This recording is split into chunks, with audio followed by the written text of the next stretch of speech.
Gaza भांग पीते थे, तो चलो हम भी गाजा भांग फूकेंगे, और सब के सब गजेड़ी हो गए। प्रेमी भाई बहनों, शंकर भगवान ने कभी गाजा भांग नहीं पिया। शंकर भगवान जिस नशे में लीन रहते थे, वो नाम का नशा था, वो ध्यान का नशा था, वो भक्ति का नशा था। जब आप उस आवाज को सुनोगे तो आपको भी वो नशा चढ़ जाएगा, क्योंकि उस आवाज में चुंबक है। जब आप उस आवाज को सुनोगे तो वो आवाज आपको अपनी ओर खींचेगी। भगवान और इतना जब काला हो गए, होगा देख रहे हैं तो जीवात्मा का फैला हुआ प्रकाश 9 द्वारों से सिमटने लगेगा। अब ये 9 द्वार कौन कौन से हैं? देखो प्रेमी भाई बहनों, अच्छी तरह से आप लोग समझिएगा, ये बहुत बड़ा विज्ञान है। दुनिया का विज्ञान जब समाप्त हो जाएगा तो ये विज्ञान प्रारंभ होगा। यही सच्चा और सनातन विज्ञान है जो ऋषियों मुनियों ने समझाया था, जिसको ये संसार भूल गया और बाहरी पाखंड में और कर्म कांडों में उलझ गया। तो आज सच्चे सनातन विज्ञान को समझने की जरूरत है। तो ये 9 दरवाजे कौन कौन से हैं? 2 आंख, 2 कान, 2 नाक के सुराख, 1 मुंह, 2 मलमूत्र का रास्ता, ये शरीर के 9 दरवाजे हैं। सबसे पहला दरवाजा गुदा चक्र आता है। गुदा चक्र में गणेश जी वास करते हैं। गणेश जी वहाँ के मालिक हैं। ये 4 दल का कवल है। यहाँ पर पृथ्वी तत्व पाया जाता है। उसके ऊपर इंद्रिय चक्र आता है। इंद्रिय चक्र में ब्रह्मा जी वास करते हैं। ब्रह्मा जी वहाँ के मालिक हैं। ये 6 दल का कवल है। यहाँ पर जल तत्व पाया जाता है। उसके ऊपर ये नाभि चक्र आता है। नाभि चक्र में विष्णु जी वास करते हैं। विष्णु जी यहाँ के मालिक हैं। ये 8 दल का कवल है। यहाँ पर अग्नि तत्व पाया जाता है। उसके ऊपर ये हृदय चक्र आता है। हृदय चक्र में शिव जी वास करते हैं। शिव जी यहाँ के मालिक हैं। ये 12 दल का कवल है। यहाँ पर वायु तत्व पाया जाता है। अरे वास तो ऊपरी मंडलों में, ऊपरी लोकों में वास करते हैं, लेकिन उनका प्रकाश, उनकी किरणें इन चक्रों पर पड़ती हैं। उसी के ऊपर एक कंठ चक्र आता है। यहाँ पर आद्या महाशक्ति की किरणें पड़ती हैं। ये 16 दल का कवल है। और आप सबसे ऊपर, तुम्हारी जीवात्मा सबसे ऊपर दोनों आंखों के मध्य भाग में बैठी है, जहाँ पर ये देवियां बिंदी लगाती हैं और पुरुष जहाँ पर ये टीका लगाते हैं। ये बिंदी और टीका यहाँ पर हम लोग इसीलिए लगाते हैं क्योंकि यहीं पर हमारी जीवात्मा बैठी है, उसका श्रृंगार किया जाता है। ये 10वां द्वार है जहाँ पर तुम्हारी जीवात्मा बैठी है। ये दोनों आंखों के बीचों बीच में इसी को 10वां द्वार कहते हैं। अरे आप लोग रोज चौपाई गाते हो, तो मंगल भवन या मंगल हारी, द्रवं सुदशरथी अजर बिहारी। इसका अर्थ जरा समझने की कोशिश भी करो। प्रेमी भाई बहनों, ये शरीर तुम्हारा मंगल भवन है, तुम्हें अमंगलों से बचाने वाला, तुम्हें नरकों 84 से बचाने वाला ये पंच भौतिक शरीर ही तुम्हारा मंगल भवन है। इस मंगल भवन के 10 दरवाजे हैं और 10वें दरवाजे पर ये अजर बिहारी यानी कि तुम्हारी जीवात्मा बैठी है। और यहीं पर बैठ करके जीवात्मा अपने प्रकाश को 9 दरवाजों में फैलाती है, जिससे तुम्हारा ये शरीर चलता है, तुम्हारे हाथ चलते हैं, तुम्हारे पैर चलते हैं। जब आप भजन करोगे और जब घंटे और शंख की आवाज को सुनोगे तो उस आवाज में चुंबक है, वो आवाज आपको अपनी ओर खींचेगी। और जब खिंचाव होगा तो जीवात्मा का फैला हुआ प्रकाश 9 दरवाजों से सिमट करके यही 10वें दरवाजे पर इकट्ठा हो जाएगा। और जैसे ही सारी शक्ति, सारी चेतना सिमट करके यहाँ पर इकट्ठी हुई तो शब्द क्या काम करेगा? शब्द तुम्हारी जीवात्मा को खींच करके इस शरीर से बाहर कर देगा। फिर आप अपनी आंखों से देखिएगा कि हमारा शरीर ये है, हम ये खड़े। आप अपने शरीर से अलग हो जाओगे। जैसे चिड़िया होती है, चिड़िया घोंसले से निकल करके आसमानों की उड़ान भरती है और शाम को फिर अपने घोंसले में आ जाती है। ऐसे ही तुम्हारी ये जीवात्मा इस शरीर रूपी घोंसले से निकल करके ब्रह्मांडों की सैर करेगी, देवी देवताओं के दर्शन करेगी, भगवान राम के दर्शन करेगी, भगवान कृष्ण के दर्शन करेगी और घूम करके फिर अपने शरीर रूपी घोंसले में वापस चली आएगी। प्रेमी भाई बहनों, ये ब्रह्मा विष्णु महादेव जिनकी सारी दुनिया पूजा करती है, अरे आप सभी लोग ब्रह्मा विष्णु महादेव की पूजा करते हो और पूजा करते करते आपका ये जीवन बीत गया, अरे जिंदगी तुम्हारी बीत गई, लेकिन कभी तुमने विचार ये नहीं किया भाई जिनकी हम पूजा कर रहे हैं आखिर ये ब्रह्मा विष्णु महादेव कौन है, ये कहाँ पर कौन है, ब्रह्म कौन है, पर ब्रह्म कौन है, ये कहाँ पर रहते हैं। तो जरा संक्षिप्त में आप समझिएगा, क्योंकि अगर हम इसका वर्णन करेंगे तो हमको लाखों वर्ष लग जाएंगे, एक लोक का वर्णन नहीं हो पाएगा।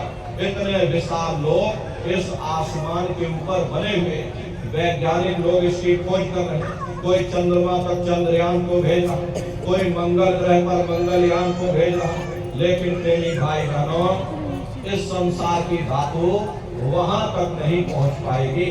तो किन किन मंडलों को पार करते हुए तुम्हारी ये जीवात्मा अपने 5वें मंडल पर यानी कि सचखंड में पहुंचेगी, और रास्ते में कौन कौन से देश मिलेंगे, उस देश के कौन कौन से राजा मिलेंगे, तो जरा संक्षिप्त में आप समझ लीजिए। प्रेमी भाई बहनों, जब आप लोग भजन करोगे और जब घंटे और शंख की आवाज को सुनोगे तो उसी घंटे शंख की आवाज को पकड़ करके ये जीवात्मा ब्रह्मांडों की चढ़ाई करती है, पलक झपकती है जीवात्मा, खरबों योजन ऊपर चली जाती है। ये चांद सूरज सितारों को पार करने के बाद में सबसे पहले जो आपको लोक मिलेगा उसे महात्माओं ने शिव लोक कहा। शिव लोक तमोगुणी स्थान है, वहाँ के मालिक शिव जी हैं, वो पार्वती जी के साथ उस लोक में विराजमान है। चैतन्य धार जो ऊपर से नीचे आ रही, जिसे महात्माओं ने गंगा कहा, वे अपना केंद्र बिंदु शिव लोक को बनाती है। इसीलिए शिव जी की जटा में ये गंगा दर्शाई जाती है। इस लोक में असंख्यों जीवात्माएं रहती हैं, ये सभी जीवात्माएं शिव स्वरूप में मौजूद होती हैं। जब आप वहां पहुंचोगे और शिव जी का जब प्रत्यक्ष दर्शन करोगे तो आपका स्वरूप भी शिव के समान यानी कि शिव स्वरूप हो जाएगा। जो शक्तियां शिव जी को प्राप्त होती हैं वही शक्तियां साधक को भी प्राप्त हो जाती हैं। शिव जी की शक्ति प्राप्त हो जाने के बाद में फिर यही जीवात्मा फिर घंटे शंख की आवाज को पकड़ करके फिर जब आप ऊपर चढ़ोगे उसी के ऊपर ब्रह्मा जी का लोक का दर्शन करने के बाद में फिर घंटे शंख की आवाज को पकड़ करके फिर जब आप ऊपर चढ़ोगे उसी के ऊपर विष्णु लोक आएगा। विष्णु लोक वो सतों बड़े स्थान है, वहाँ के मालिक विष्णु जी हैं, उनका बड़ा मनमोहक स्वरूप है, उनकी 4 भुजाएं हैं और चारों भुजाओं में शंख गदा पद्म और चक्र सुशोभित है, और आप क्षीर सागर में लक्ष्मी जी के साथ विराजमान है। ये तीनों देवता ब्रह्मा विष्णु और महादेव अपने अपने लोक में बैठ करके राज कर रहे हैं। एक रचयिता है जो हम जीवों को रचता है, एक पालनहार है जो हम जीवों को पालता है, एक संहार करता है जो हम जीवों को नष्ट कर देता है। एक का काम है शरीर को बनाना, एक का काम है शरीर की सुरक्षा करना, और एक का काम है शरीर को नष्ट कर देना। इनकी जो माता है वो आद्या महाशक्ति है। ब्रह्मा विष्णु महादेव लोक के ऊपर वो आद्या महाशक्ति का लोक आता है, उसी को देवी दुर्गा का लोक कहा जाता है। और उसी लोक को पार करने के बाद में सबसे पहला देश पड़ता है, यह यूं कह लीजिए कि पहली राजधानी पड़ती है, जिसे महात्माओं ने सहस्र दल कवल कहा। वो राजधानी है जैसे आपके उत्तर प्रदेश की राजधानी लखनऊ है, जौनपुर आपका जिला है, इसी तरह प्रेमी भाई बहनों वो सहस्र दल कवल राजधानी है। ये ब्रह्मा विष्णु महादेव के जो लोक है उस राजधानी के अंतर्गत आने वाले जिले हैं, और राजधानी का जो मालिक है वो निरंजन भगवान है। ये ब्रह्मा विष्णु महादेव ये निरंजन भगवान के ही पुत्र हैं और ये आद्या महाशक्ति देवी दुर्गा ये निरंजन भगवान की अर्धांगिनी है और निरंजन भगवान स्वयं तीनों लोकों के मालिक हैं। उन्हीं को त्रिलोकीनाथ कहा जाता है। हिंदू उन्हीं को परमात्मा कहते हैं, मुसलमान उन्हीं को खुदा कहते हैं, ईसाई उन्हीं को गॉड कहते हैं। प्रेमी भाई बहनों, ये जल एक है। जल को चाहे आप पानी कह लो, चाहे वाटर कह लो, चाहे आप नीर कह लो, इसी तरह प्रेमी भाई बहनों वो परमात्मा एक है। हम लोग लफ्जों के झगड़े में उलझे हुए, घंटे और शंख की आवाज जो हर इंसान के अंदर गूंज रही वो आवाज उन्हीं के मुखार बिंद से हो रही। निरंजन भगवान का जो स्वरूप है वो ज्योतिष स्वरूप है।